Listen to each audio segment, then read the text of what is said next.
When it comes to making YouTube videos, there's a lot of things that we have to have in place for it to really maintain some kind of requirements that we put in place here. We want to have good quality audio, we have good quality video, and we want it to flow and edit and function in very specific ways. I want to share with you and not gatekeep the information about what I do to execute on what I do here on YouTube so that I can have success and find you as effectively as possible. Hi, my name is Desiree and I help you use video and online marketing to collect leads and convert them into dollars. The first tool that I use all the time, like I live in it every single day, is going to be my Google Drive. Now I have the paid Google Workspace that you can do because I use it for my work email, my team emails. I have like the 2 terabyte storage for it, so it costs a little bit of extra money, but you can also just get started with it for free, which is what I used for years. I use Google Sheets to plan out what's going to happen in my videos, like titles, what I want to do with my thumbnails, examples, inspirations, sponsorships, any notes that I want to do. I also have like little checklists that I put in there, like did I record this? Did I order the thumbnail? Did I publish it? All the things that go into it, and of course like the date and stuff. I also use Google Drive to share all of my files. Now, not only do I use this at my agency where every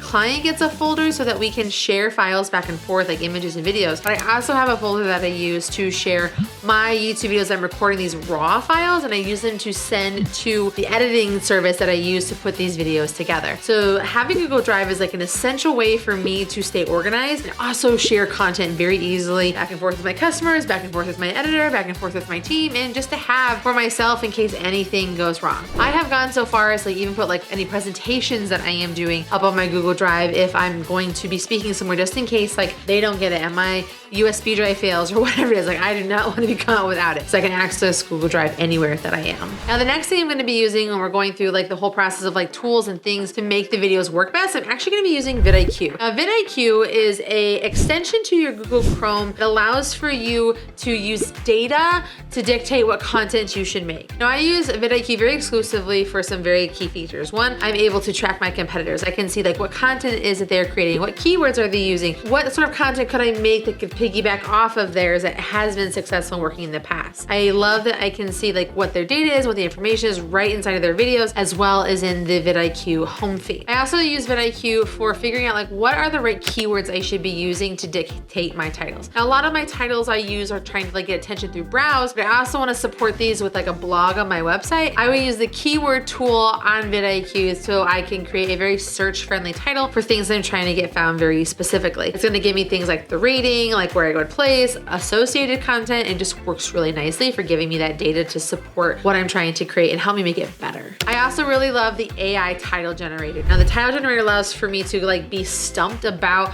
my title, like what should I say here? I can put in like my keyword or a series of like things I want to accomplish in the title. For example, tools for YouTube video content creation, or 5 tools I always use to create my YouTube videos, and it can help me kind of find the right title that's going to be catchy and attention grabbing. So there's countless other tools that you can use in VidIQ, and again, you can use VidIQ for free, which is what I highly recommend anyone getting started with using, which again, all the links for everything are down in the description below. Now my third tool that I use all the time is StreamYard. Now StreamYard is actually a sponsor of this video, and I've been working with them for years and years. I use StreamYard to record everything for my business, my YouTube videos, my podcast, messages I want to send to people, screen recordings, webinars. It is my one-stop shop for creating all of my video content. My number one requirement when it comes to tools I'm going to be using is they have to be easy to use, they have to be easy access, because as techie as I am, I want my recording process to be as easy as possible. So StreamYard allows me to do that. I'm able to add in easy graphics, I'm able to add in all of my overlays, any sounds I want to use, anything that's going on, I can have labels, I can have backgrounds. It just keeps everything I need in one compact, easy to use space. Whether I'm recording a podcast or a video or a training, or even just trying to go live to, which is what its original purpose was, StreamYard is the one tool that you need. And again, it's browser based, very similar to how Google Drive is,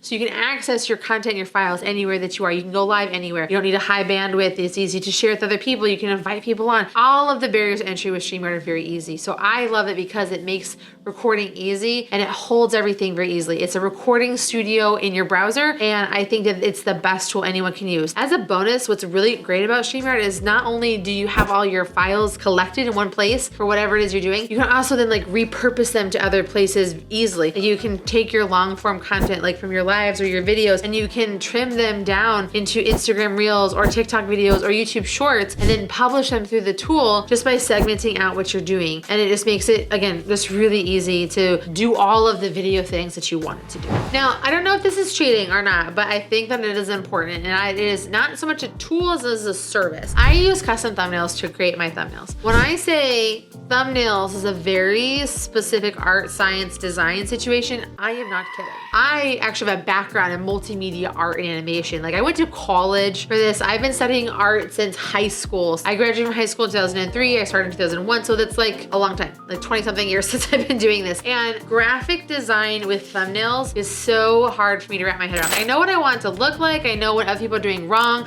I can give great ideas on what other people can do to fix it. Some about my thumbnails for me are just like, I'm too close to the project and it's just really hard for me to create them. So I've been working with custom thumbnails for literally years to create all of my thumbnails so that I can have great designs, I can have great things, I can send them easy to understand notes, I can give them what I want, examples, and they can just really put together in a way that makes sense and looks really good for me. And I really love that. Custom thumbnails is a service that I use, and to me, a service is a kind of tool that helps me move my video process along, because without it, my videos would probably not get anywhere near the clicks that they do now. And then I also love using a tool called Adobe Express. Now, Adobe Express is so many things. It is a place for you to create graphics for social media, turn videos into clips, put things together. They have tons of templates that you can use to create videos and graphics for all the things. And how I use it as a part of my YouTube journey is I use it for like community posts. I use it for graphics that I'm putting in my videos. I use it to promote my YouTube videos on other social platforms in my email blast and all that kind of stuff.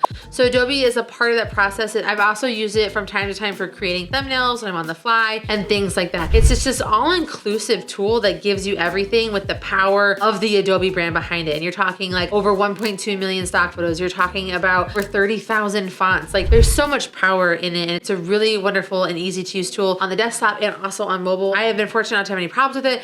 And I really do love the tool. And I think that it'll be a great addition to what you're doing with your YouTube journey, whether you're creating content or scheduling your thumbnails or whatever it may be. It's a great solution for you on your journey. When it comes to YouTube videos, there's two different kinds of content. You can create SEO content or browser-driven content. I want you to watch this video that I have right here where I break down the difference between the two so that you can know exactly what content is best for you and the business you are building.